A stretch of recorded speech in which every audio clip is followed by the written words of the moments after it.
வணக்கம். சாமியே சரணம் ஐயப்பா.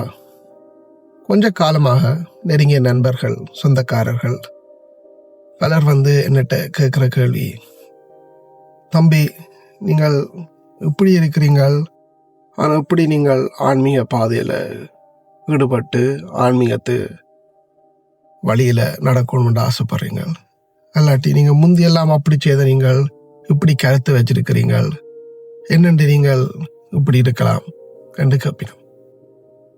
அவைகளுக்கு மனசு ஒரு சந்தேகம், நேரடியா இது உண்மையா பொய்யா என்று கேட்க தெரியாம தவித்து அவைகள் இப்படி சுத்தி வளைச்சு கேட்கணும். அவைகளுக்கு மட்டுமல்ல, எல்லாருக்கும் ஒரு விஷயம் நான் சொல்லணும் என்னென்றால், அந்த காலத்துல முனிவர் மேர், சாமி மேர் இல்லாட்டி ஆன்மீகத்துல சென்ற ஆக்கள் ஒரு விதமாக உடுப்பு போட்டு ஒரு விதமாக அவன் வாழ்க்கையை நடத்தி வந்தவர்கள். அது அந்தந்த காலத்துக்கு அந்தந்த நாட்டில் அது அவைகள் செய்தவைகள். இப்போ கன்னடத்தில் செய்த வரையினம் அவைகளை நாங்கள் கையெடுத்து கும்பிட்டு எப்போ அவைகளை நாங்கள் மதிக்கணும்.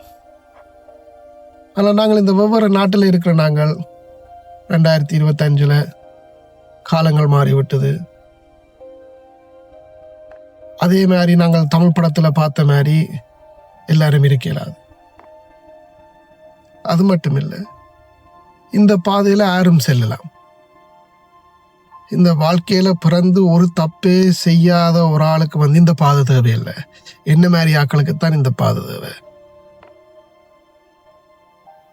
அதனால எல்லாருக்கும் சொல்ல விரும்புகிறேன், கடவுள் எந்த நேரத்தில் யாரை ஆட்கொள்ளுவார், யாரை தன்வசம் இழுப்பார் என்று எங்களுக்கு தெரியும். இந்த பாதை எல்லாருக்கும் உரிய பாதை. எல்லாரையும் ஆண்டவனை நோக்கி ஒரு படி எடுத்து வைக்குமாறு கேட்டுக்கொள்கிறேன். அப்படி நீங்கள் செய்தீங்கன்றால் ஆண்டவன் உங்களை நோக்கி 2 படி எடுத்து வைப்பார். அதுதான் கடவுளின் கருணை. சாமியே சரணம் ஐயப்பா.